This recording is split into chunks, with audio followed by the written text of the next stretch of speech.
안녕하세요. 저는 현재 행복한 결혼식을 앞둔 30대 예비 신랑입니다. 누군가를 만나 새로운 가정을 이루기 위한 도약인 결혼식을 코앞에 두고 있다 보니 만감이 교차하고 평소에 하지도 않던 여러 가지 생각들이 불쑥불쑥 튀어나오기 시작하더라고요. 인생을 살면서 많은 일이 있었지만 그 중에서도 어릴 때 있었던 일들이 자꾸 생각이 났어요. 제 성격이 밝은 편이라 다들 제가 인생을 아무 걱정 없이 순탄하게만 살아온 줄 아세요. 학벌도 좋고 번듯한 직업에다 매사에 웃는 얼굴을 띠고 있으니 그런 오해들을 많이 하시곤 했죠. 눈에 보이는 게 전부가 아닌 것처럼 저 또한 겉모습에서 보이는 것이 전부가 아니에요. 저도 어릴 적 다른 친구들이 겪어보지 못했을 많은 것들을 겪어오며 이 자리까지 오게 된 거죠. 당시엔 엄청 힘들었지만 커서 이렇게 돌이켜보니 만약 그때가 없었다면, 정말 순탄하게만 자라왔다면 제가 이렇게 잘 자랄 수 있었을까 싶은 생각이 많이 들어요. 저를 반듯하게 클 수 있게 만들어준 저의 어릴 적 추억들을 이곳에 잠시 꺼내보려고 합니다. 저는 부유하지도 그렇다고 가난하지도 않은 지극히 평범한 가정 속에서 자랐어요. 어머니와 아버지는 가족밖에 모르시는 분들이셨고 늘 사랑으로 저를 보살펴 주셨어요. 저희가 부자는 아니었지만 넘치는 정으로 마음만큼은 누구보다도 부자였던 가족이었죠. 그렇게 사랑이 넘치고 웃음이 끊이질 않던 저희 사이에 금이 가기 시작한 건 제가 초등학교 5학년이 됐을 무렵 익명의 누군가로부터 온 우편 때문이었어요. 당시 저는 방 안에서 자고 있었는데 아침부터 거실에서 어머니 목소리가 크게 들리더라고요. 평소 부모님께서 잘 싸우지도 않을 뿐더러 어머니가 화내시는 경우가 극히 드물거든요. 그래서 저는 소리 지르는 어머니의 목소리에 놀라서 자다가 거실로 뛰쳐나갔어요. 어머니 발밑에는 서류 봉투가 떨어져 있었고 어머니 손에는 사진 몇 장이 쥐어져 있었어요. 어머니는 손에 든 사진을 흔들면서 아버지께 따지고 계셨어요. 당신, 이게 뭐예요? 이 사진들. 이거 다 뭐냐고요? 옆에 있는 이 여자는 누구예요? 당신 설마 그동안 딴 년 만나고 다녔던 거예요? 그래, 맞아. 안 그래도 나 당신한테 이혼하자고 말하려고 했어. 어떻게 말해야 하나 고민하던 찰나였는데 잘 됐네. 이렇게 알게 된 거 우리 이혼하자. 진짜 미쳤어요? 저 절대 이혼 못 해줘요. 내가 누구 좋으라고 이혼해줘요? 당신 지금 제정신 아니야. 미쳐도 단단히 미쳤어. 어떻게 나한테 이래, 어떻게? 우리 더 이상 재질 끌지 말고 그냥 깔끔하게 이혼 도장 찍자. 계속 이렇게 살아봤자 서로한테 좋을 것 없잖아. 안 그래? 아니요. 전 절대 이혼 못해요. 나 버리고 딴 년이랑 잘 사는 꼴? 저 절대 못 봐요. 저랑 살기 싫으면 그냥 당신이 이 집에서 나가요. 나가는 건 안 말릴 테니까. 아버지는 어머니의 말이 끝나기 무섭게 안방에 가서 짐을 챙기더니 그대로 집을 나가시더라고요. 제가 당시에 아무리 어린 나이였다지만 아버지께서 저와 어머니를 버렸다는 걸 모를 수가 없었어요. 어머니께서는 아버지가 짐을 싸서 나가는 뒷모습을 보다가 문이 완전히 닫히고 나서야 들고 있던 사진을 내팽개치고 그 자리에 주저앉아 엉엉 우셨어요. 저는 도대체 무슨 사진인가 싶어 바닥에 떨어진 사진을 조심스럽게 제 쪽으로 끌어당겨서 봤는데 남자 한 명과 여자 한 명이 마주보고 앉은 게 아니고 나란히 앉아있는 그런 사진이더라고요. 그렇다고 그 두 사람 앞에 다른 사람이 앉아있거나 그런 것도 아니었어요. 저는 왜 저렇게 앉았는지 조금 특이하다고 생각했고 이게 진짜 불륜이 맞나 의심이 들었어요.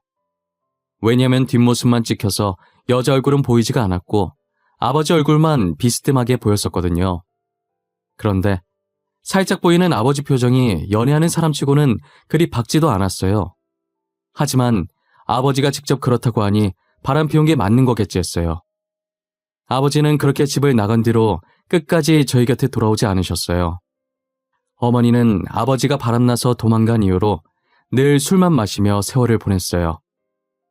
저희 가정은 그날 이후로 웃음소리는커녕 평범한 대화 소리도 들리지 않게 되었죠. 어머니가 술잔을 기울이는 소리와 흐느끼는 소리만 집안을 가득 채울 뿐이었어요. 술만 드시는 어머니는 하루하루 말라가기 시작하셨고 저는 그런 어머니가 걱정되기 시작했어요. 제게 남은 건 이제 어머니뿐인데 어머니마저도 제 곁을 떠날까봐 많이 무서웠죠. 아버지는 이렇게 가정을 풍비박산으로 만들어 놓고 집을 나갔으면 잘 살기라도 하던지 어떻게 부고 소식으로 저희에게 찾아올 수 있을까요? 언젠간 다시 돌아오겠지. 언젠간 예전처럼 살 수 있겠지 하는 제 기대를 완전히 밟아버리고 싸늘해진 몸으로 저희 앞에 돌아온 아버지가 너무 원망스러웠죠. 어머니는 핏기 없는 아버지를 보며 마누라 자식 버리더니 잘 됐다고 꼴 좋다고 마음에도 없는 소리를 하시다가 결국 눈물을 보이시고 말았어요. 의사 선생님이 말하길 아버지의 사망 원인은 혈액암이었어요. 혈액암은 지금도 완치하기 까다로운 병인데 지금보다 의학 기술이 떨어지는 그 당시에는 어땠을까요?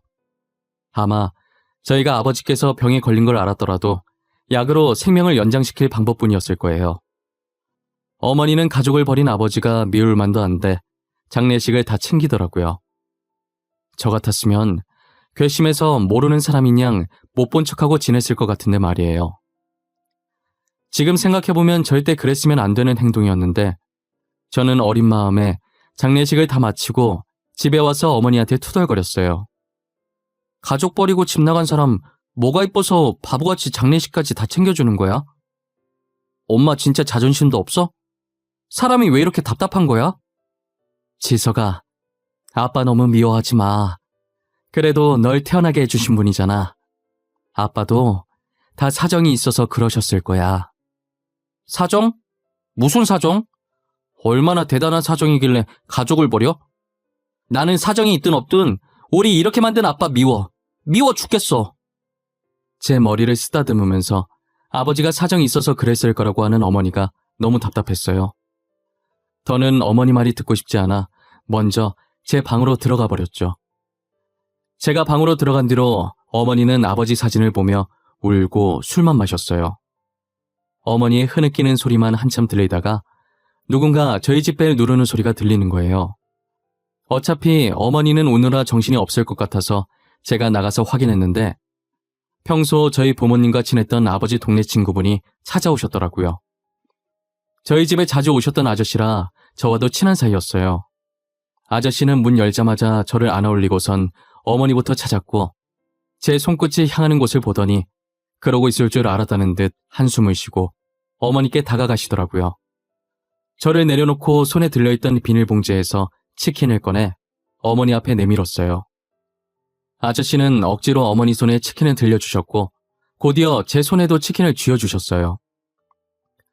저는 치킨을 맛있게 먹었고 어머니는 가만히 쥐고만 계셨어요. 아저씨는 전혀 먹을 생각이 없어 보이는 어머니께 치킨 먹기 전까지 안 간다고 말하셨고 정말 안 나갈 요량으로 버티고 계시자 어머니는 한숨을 쉬더니 어쩔 수 없이 드시기 시작하셨어요. 그리고 아저씨께서는 제 머리를 쓰다듬으시면서 어머니 많이 힘들 거라고 장남인 제가 어머니 좀 잘 보살펴달라고 하시더라고요. 어린 저한테 이런 부탁해서 미안하다고 하시면서요. 아저씨는 그 뒤로도 저녁 먹을 시간만 되면 저희 집에 오셨었어요. 아마도 회사에 출근하고 퇴근을 저희 집으로 하시는 것 같았어요. 와서 늘 어머니와 저희 저녁을 챙겨주시고 어머니의 술 친구도 되어주셨죠. 그러다 아예 저희 집 옆으로 이사까지 오셨더라고요. 아무래도 셋이 많이 친했던 사이라 술만 마시는 어머니가 걱정되던 모양이었어요. 그래도 아저씨가 계속 어머니 상태를 확인해 주시는 덕분에 어머니는 술을 많이 줄이셨고 제가 학교 가고 없는 동안에 혼자서 밥도 드시기 시작하셨어요. 항상 저녁을 아저씨와 함께 먹어서 이젠 아저씨가 없으면 허전할 것 같았어요. 아무래도 바로 옆집에 사시니까 저녁 먹고 늦게까지 저희 집에서 놀다가 돌아가셨어요. 그리고 어머니께 저를 봐서라도 정신 차리고 새 출발하라는 조언도 잊지 않으셨죠. 어머니께서는 아저씨의 잔소리가 듣기 싫어서라도 일을 해야겠다며 일을 다시 시작하셨고 아저씨는 늘 어머니와 제 옆에서 지치지 않게 응원해 주셨어요. 그리고 아버지가 없던 제겐 늘 아버지와 같은 존재였던 분이셨죠. 항상 저희 집에 올 때 빈손으로 오신 적이 없으셨고 적은 돈이지만 제게 용돈을 주시곤 하셨었어요. 학교를 다니면서 아버지가 필요한 순간이 찾아오면 언제나 아저씨께서 아버지 대신 나타나 주셨죠. 학생 때는 나쁜 일이 아니더라도 운동회라든지 진학상담이라든지 여러 가지 이유로 학교에 부모님께서 꼭 오셔야 하는 상황들이 생기잖아요. 저는 어머니께서 일을 하셨기 때문에 학교에 올 수 없어서 늘 아저씨께 부탁을 했었어요. 어머니는 투잡, 어쩔 땐 쓰리잡까지 뛰어가면서 돈 벌기 위해 바쁘셨고, 아저씨는 회사를 다니셔서 잠깐 짬내서 저희 학교에 올 수 있으셨거든요. 처음에 어머니가 아닌 아저씨가 제 학부모로 학교에 왔을 땐 놀랐었어요. 아저씨도 놀란 제 얼굴을 보더니 웃으시며 말씀하시더라고요. 아저씨가 와서 놀랐니? 지금 엄마가 바빠서 학교에 못 온대. 아저씨 보고 대신 가달래. 주혁이, 엄마 기다리고 있었는데 아저씨가 와서 싫은 건 아니지? 아니에요. 저는 아저씨가 와서 더 좋아요. 그럼 오늘 아저씨가 제 아빠 해주시는 거예요? 저는 아저씨가 계속 아빠 해주면 좋겠는데. 주혁이 아빠는 따로 있는데 내가 아빠를 해서 쓰나? 이렇게 아빠가 필요한 순간에 아저씨가 와주면 되지. 그래도 아저씨랑 아빠는 다른 거잖아요. 제가 엄마한테 잘 말해볼게요. 그러니까 아저씨가 제 아빠 해주시면 안 돼요? 내가 계속 학교에 와주겠다니까 그러네. 하늘에 계신 아빠가 슬퍼하시겠다. 저 아빠 없어요. 아빠가 먼저 저희 버렸어요. 바람 피고 간 사람은 저희 아빠 아니에요. 그렇게 말하면 못 써. 네가 지금은 모르겠지만 나중에 알게 되면 분명 이 순간은 후회할 거야. 지금부터라도 후회할 일 만들지 마. 알겠지? 제가 뭘 모른다는 건지는 모르겠지만 일단 아저씨 말이니까 저는 알겠다고 했어요. 아저씨는 어딘가 모르게 씁쓸한 웃음을 지으시며 제 머리를 쓰다듬어 주셨죠. 그리고 제게 했던 말처럼 학교에 무슨 일이 있으면 항상 아저씨가 와주셨어요. 저는 아버지가 없었어도 아저씨 덕분에 아버지의 빈자리를 느껴보지 못했었어요. 제가 대학을 가던 순간에도 취업을 하던 순간에도 저희 어머니보다 더 기뻐해 주신 분이 아저씨였어요. 아저씨는 용돈뿐만 아니라 대학 등록금까지 내주시면서 저를 거의 키우다시피 하셨었죠. 그래서 취업을 하면 아저씨도 아버지처럼 생각하면서 어머니와 함께 효도를 하리라 마음먹었었어요. 늘 아저씨께 받기만 하던 저희라 표현은 잘 못해도 항상 가슴속엔 고마운 마음을 가지고 살았어요. 이렇게 어른이 되어 취업을 하고 드디어 아저씨께 보답할 수 있는 날이 왔다는 생각에 정말 좋았어요. 저는 이제 성인이 되어 독립해서 홀로 자취를 하고 있었는데 아저씨가 어머니 옆에 있다고 하지만 그래도 가족보단 불편할 거라는 생각에 종종 어머니 집에 놀러 가곤 했었어요. 여느 때처럼 어머니와 아저씨가 좋아하는 음식들을 사들고 어머니를 찾아뵈러 갔었죠. 그런데 어머니 집 앞에 도착하니 평소와 다르게 문이 살짝 열려 있더라고요. 그리고는 그 문틈 사이로 어머니와 아저씨의 목소리가 새어나오기 시작했어요. 진찬아, 이제 그만해도 돼. 이만하면 됐어. 이제 우리 아들도 성인이잖아. 그만큼 했으면 된 거야. 네 잘못 아니라고 했잖아. 어떻게 내 잘못이 아니야. 내가 그날 부탁만 들어주지만 않았어도, 아니, 그 안에 내용물이 뭐가 들었는지 확인만 했었어도 이렇게 수혁이 혼자 쓸쓸히 갔을 일은 없었을 거야. 어차피 고치기 힘든 병이었다며, 말기였다며. 만일 네가 알았다고 해도 달라지는 건 없어. 죽는 날을 조금만 늦추는 것 말고는 달라질 게 하나도 없었다고. 그러니까 이제 그만해. 내가 옛날에 형편이 어려워서 수혁이한테 빌린 돈이 있었어. 부탁만 들어주면 그 돈은 받지 않겠다고 하는 바람에 내가 진짜 미친놈이야. 남편이 선택한 거야. 우리가 뭘 어쩌겠어. 나도 장례식 가서 신우한테 듣고 알았어. 그때 그 사진 속에 있던 여자도 신우였다더라. 남동생이 하도 부탁해서 어쩔 수 없이 해줬다더라고. 알고 보니 저희 아버지가 도망갔던 그날 아버지 불륜 증거가 들어있는 서류 봉투를 집 앞에 두고 간 건 저희 부모님의 동네 친구이자 저에겐 아버지와 같았던 아저씨였어요. 아버지께서는 살 날이 얼마 남지 않았다는 것을 직감하시고 저희가 슬퍼하지 않게 정을 떼놓으시려고 일부러 고모와 불륜인 척 짜고 사진을 찍은 것이었죠. 그리고 그 사진이 든 서류 봉투를 아저씨께 건넨 것도 아버지셨어요. 아저씨는 당시 아버지에게 빌린 돈이 조금 있었고 형편이 어려워서 조금씩 갚고 있었나 봐요. 그런데 이 서류 봉투만 집 앞에 놔둬주면 남은 빚들을 안 갚아도 된다고 하니 빚을 진 아저씨 입장에서는 저거만 두고 오면 되니까 당연히 솔깃한 제안이었던 거고요. 그래서 무슨 일인지 안에 뭐가 들었는지 이야기도 안 하고 부탁을 들어주겠다고 했다더라고요.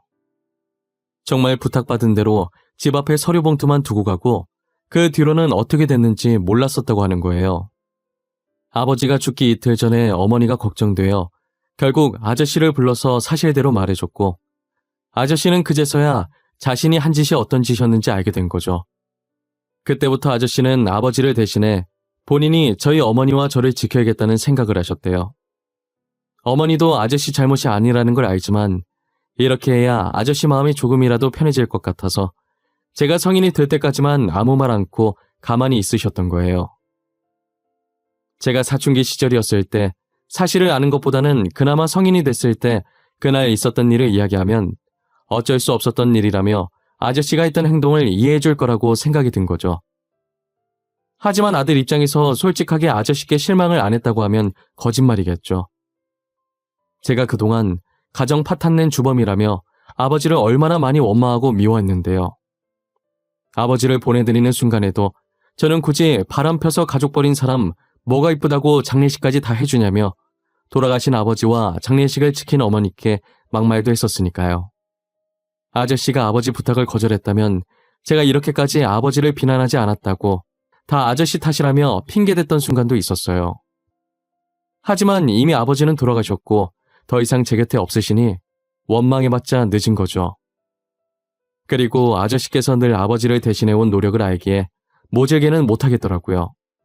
아저씨도 그동안 저희 보면서 아버지가 떠올랐을 텐데 얼마나 힘드셨겠어요.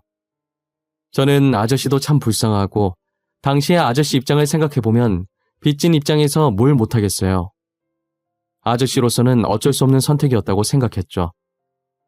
시간을 되돌릴 수도 없는 노릇이니 이 상황을 인정하기로 한 거예요. 지금까지 저와 어머니 곁에서 남편과 아버지 노릇을 해온 노력들은 거짓이 아니었으니까요. 아직도 아저씨가 아버지 같다는 마음은 변함이 없었어요. 제가 모든 사실을 알게 된 지 얼마 지나지 않아 어머니께서는 간암 진단을 받으셨어요. 아버지께서 돌아가시고 줄곧 입에 술을 달고 사셨으니 간에 탈이 안 나면 이상한 거죠. 간 이식밖에 답이 없을 정도로 상황이 좋지 않았어요. 제가 간을 드리려고 해도 어머니는 받을 생각을 하지 않으셨죠. 저와 어머니께서 간 이식으로 한참 다투고 있을 때 간 기증자가 나타난 거예요. 어머니는 간 기증자가 전 줄 알고 제 등짝을 때렸고 놀란 간호사는 아드님 아니라고 다른 기증자가 나타난 거라고 저희 어머니를 말리기 시작했어요. 간호사 말을 듣고는 어머니께서 멋쩍은 미소를 지으면서 머리를 긁적이시더라고요. 그리고 과일을 들고 뒤이어 들어온 아저씨는 간 기증자 소식을 듣고 좋아했어요. 간 기증자가 나타났다고? 이렇게 빨리 나타날 줄은 몰랐는데 다행이다. 정말 다행이야. 수술은 빨리 해야 되고 우리 간은 안 받겠다고 난리치는 통에 내가 얼마나 걱정했는지 몰라. 내가 너네 간 안 받겠다고 난리쳐서 다행이지.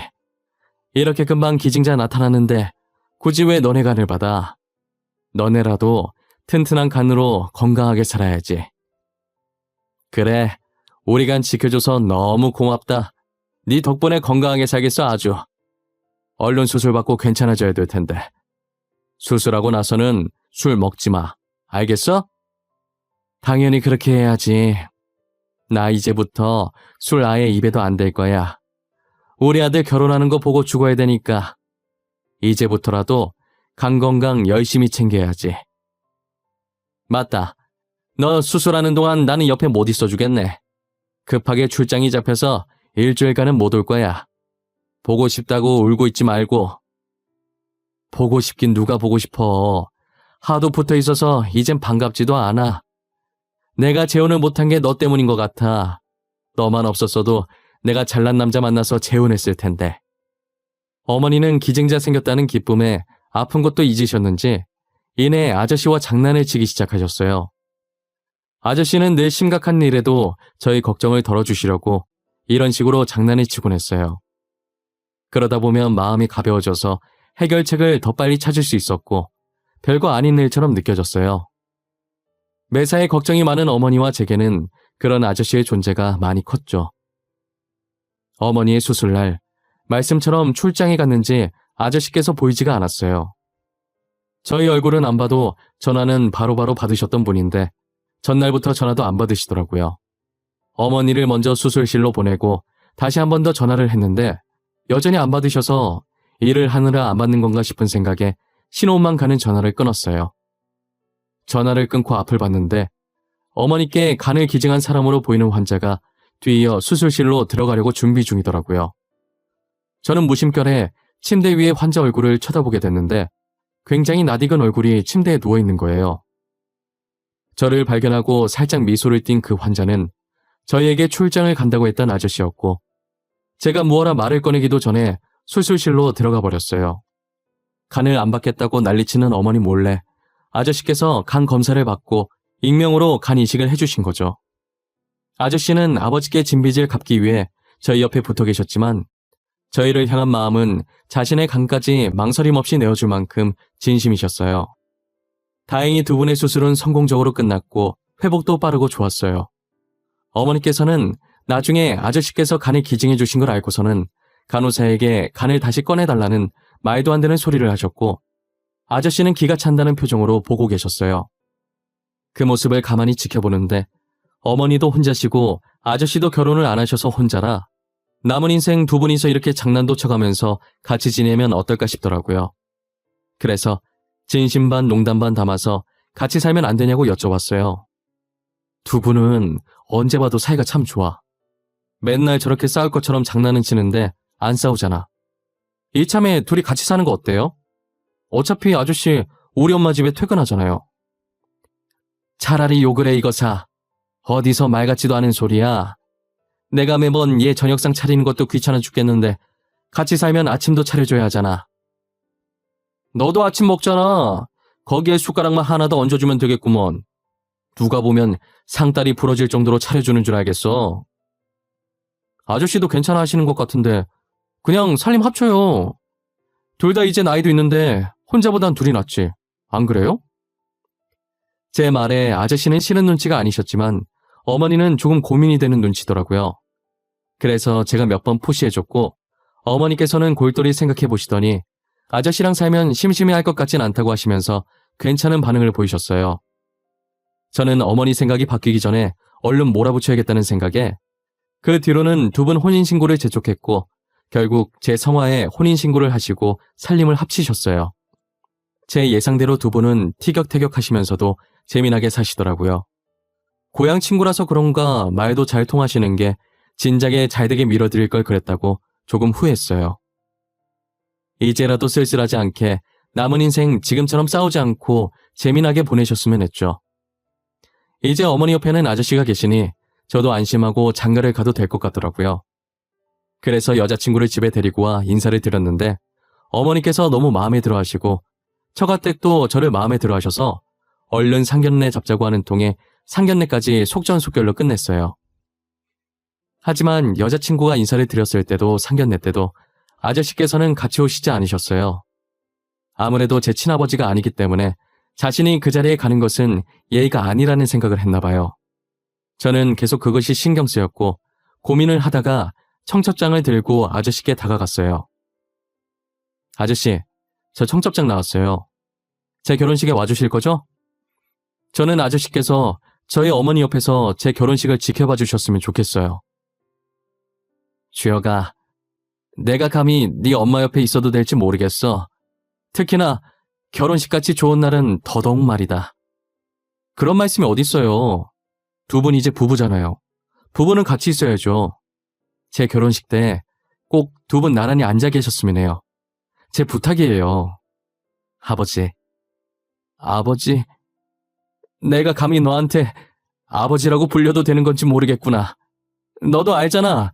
내가 너네 가족한테 무슨 짓을 했는지 말이야. 저희는 괜찮아요. 이미 지난 일이고 다 잊은 지 오래예요. 그러니까 아버지도 이제 과거는 그만 잊으세요. 그만큼 아프셨으면 됐죠.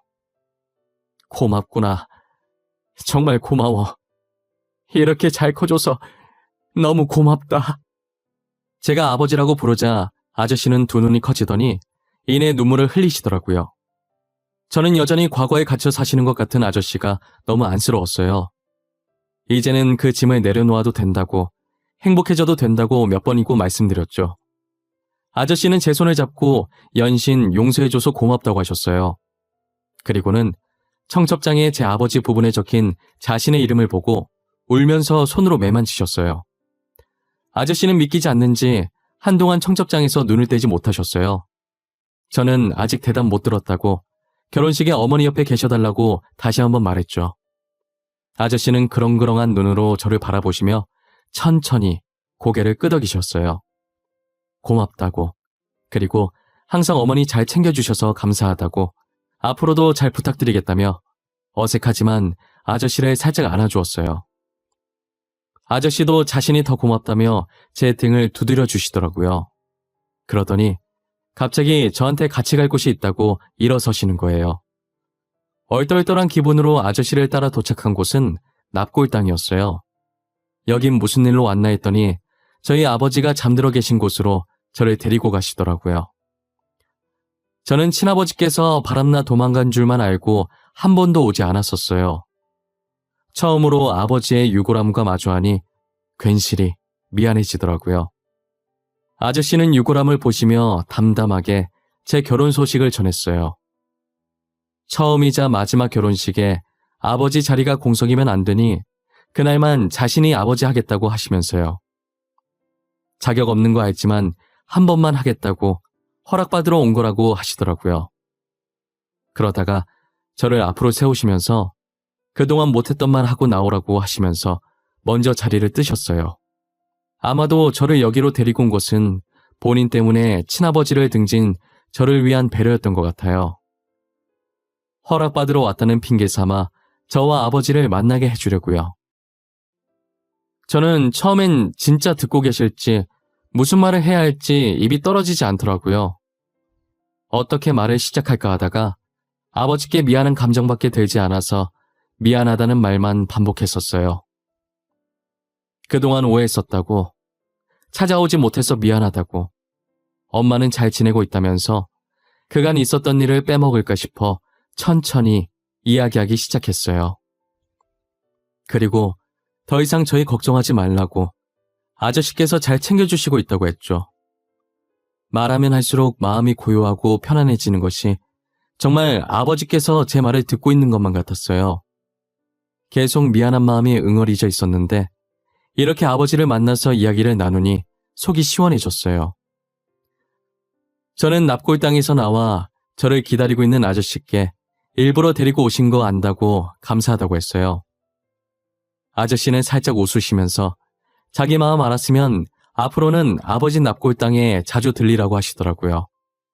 친아버지랑 화해시켜 주셔서 감사하다고, 아저씨 말처럼 앞으로는 자주 오겠다고 다짐했어요. 지금도 특별한 날이 아니더라도 시간 날 때마다 아버지 납골당에 자주 가요. 여자친구를 데리고 가서 며느리라고 소개시켜 준 적도 있고요. 아직 살아계셔서 제 결혼식을 보신다면 얼마나 좋아하셨을까 싶어요.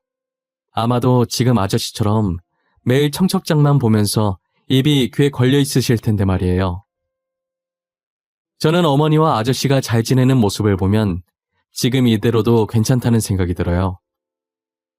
어쩌면 이 둘을 아버지께서 일부러 이어주신 게 아닌가 싶기도 하고요. 저도 여자친구와 결혼하면 어머니와 아저씨처럼 잘 지내보려고 합니다. 저의 긴 이야기는 여기까지입니다. 제 이야기를 들어주신 모든 분들께 감사하다는 말씀을 드리고 싶고 늘 건강하고 행복만 가득하시길 빌고 또 빌겠습니다.